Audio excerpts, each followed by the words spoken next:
Channel وقت کی آواز کو سبسکرائب کریں اور بیل آئیکن دبائیں تاکہ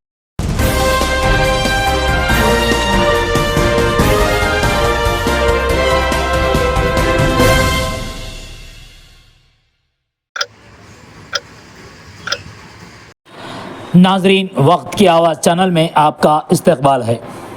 ناظرین ماہ رمضان کا مبارک مہینہ اب آہستہ آہستہ گزرتا جا رہا ہے۔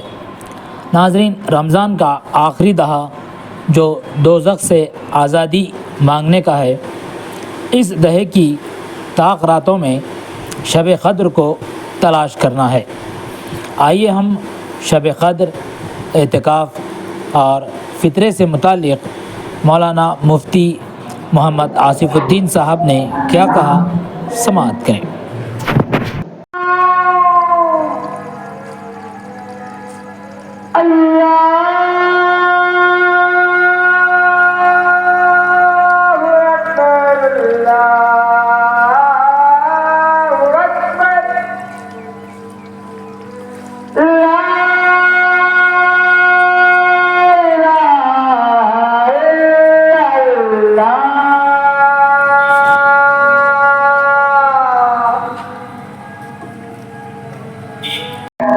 الحمد لله والصلاة والسلام على رسول الله وعلى آله ومن والاه، اما بعد۔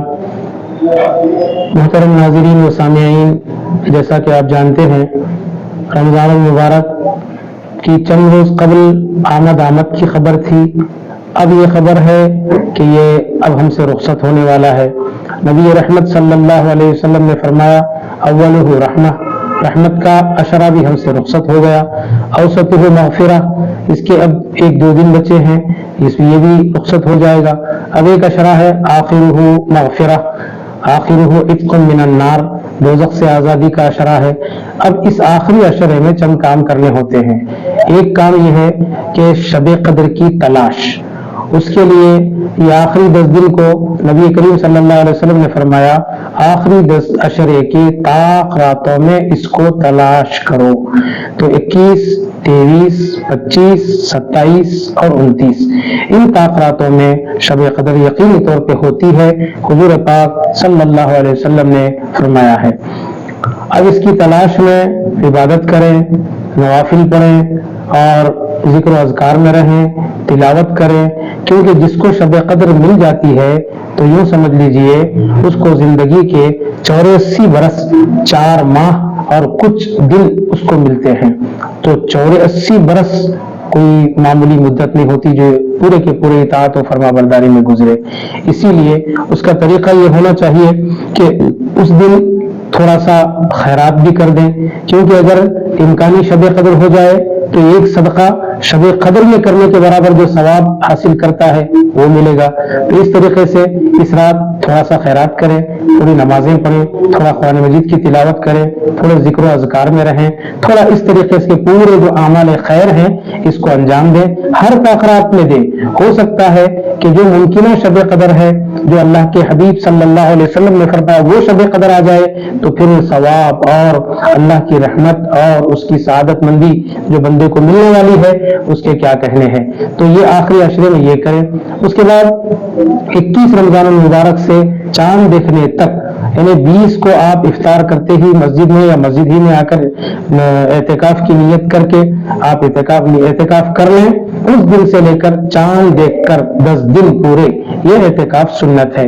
اگر آپ 1 دن 2 دن 3 دن کا جو اعتکاف کرتے ہیں یہ نفل اعتکاف میں آئے گا۔ تو اس دن کے اس عشرے کی عبادتوں میں ایک عبادت جیسے تلاش شب قدر تھی، اسی طریقے سے دوسری عبادت اعتکاف ہے۔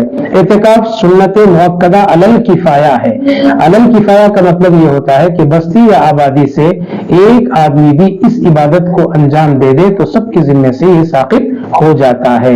اب جو صاحب وہ اعتکاف کر رہے ہیں وہ بھی اپنی زندگی کے یہ ان دنوں کو بہت ہی اہمیت کے حامل جان کر بیٹھیں، کیونکہ اللہ کے پاس، اللہ کے گھر آ کر بیٹھ جانا گویا اللہ سے تعلق قائم کرنا ہے، اللہ سبحانہ و تعالیٰ کے در پر پڑے رہنا ہے، اپنے بیوی بچے گھر دار اہل و عیال رشتہ دار سب دوست احباب سب کو چھوڑ کر سب سے بے تعلقی اللہ تعلقی کا اظہار کرتے ہوئے رب کے حضور آ جانا ہے۔ اور اس میں یہ بھی کوئی اچھا اپنے 10 دن کا کوئی ایک پروگرام بنا لے، پروگرام اس طریقے سے بنائے کہ ان 10 دنوں میں روزانہ تہجد پڑھے اور روزانہ صلاۃ التسبیح تنہا پڑھے، کیونکہ صلاۃ التسبیح جماعت سے نہیں پڑھنا چاہیے۔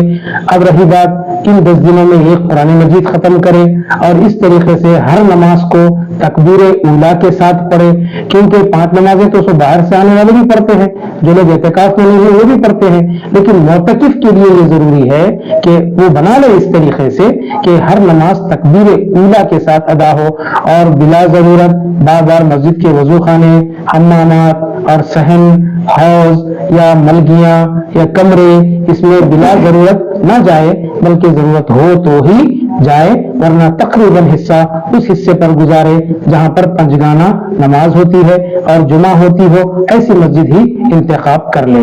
تو یہ عبادات ہوتے ہیں۔ اس کے ساتھ ہی ایک اور عبادت ہوتی ہے، چونکہ رمضان مبارک قریب الختم ہے تو اس میں صدقہ فطر، اس کا وقت شروع ہوتا ہے عید کے دن صبح، لیکن فقہ حنفی میں اس بات کی گنجائش ہے کہ آپ یکم رمضان کو بھی یہ ادا کر سکتے ہیں، اس وقت سے پہلے بھی، کیونکہ یہ عبادت مالیہ ہے۔ عبادات مالیہ میں تقدیم یعنی وقت سے پہلے دینا جائز ہے۔ اس کے لیے جیسا کہ مشہور ہے 2.5 کلو جو کشمش اور اس قسم کی اناج دے تو 2.5 کلو دے، گیہوں دے۔ ازہر ہند جامعہ نظامیہ جس کی فتاوے ہندوستان کی ساری عدالتیں مانتی اور تسلیم کرتی ہیں، گیہوں دے رہا ہے تو 1.25 کلو گیہوں یا اس کی قیمت ایک آدمی کی صدقہ فطر ہوتی ہے۔ اگر کشمش ہے یا جو ہے یا اخروٹ ہے اس قسم کی چیزیں دے رہا ہے تو وہ 1 سا یعنی 2.5 کلو، اور 1.25 کلو یعنی نصف سا، آدھا سا ہوتا ہے۔ اس طریقے سے اپنی اس عبادات کو ادا کرے۔ اللہ سبحانہ و تعالیٰ ان ساری عبادات کو اپنے فضل و کرم سے اس کے حبیب کے صدقے میں قبول و منظور فرمائے۔ صلی اللہ تعالی وسلم علی خیر خلقہ و آلہ و صحبہ اجمعین۔ یہ ہمارے ذاکر بھائی جو وقت کی آواز کے چینل کے ذریعے اس پروگرام کو پوری دنیا بھر میں پیش کر رہے ہیں، اللہ ان کے اس جیسے اعمال صالحہ کو قبول کرے اور ان کے چینل کو مزید مقبولیت عطا فرمائے، آمین بجاہ طہ و یاسین۔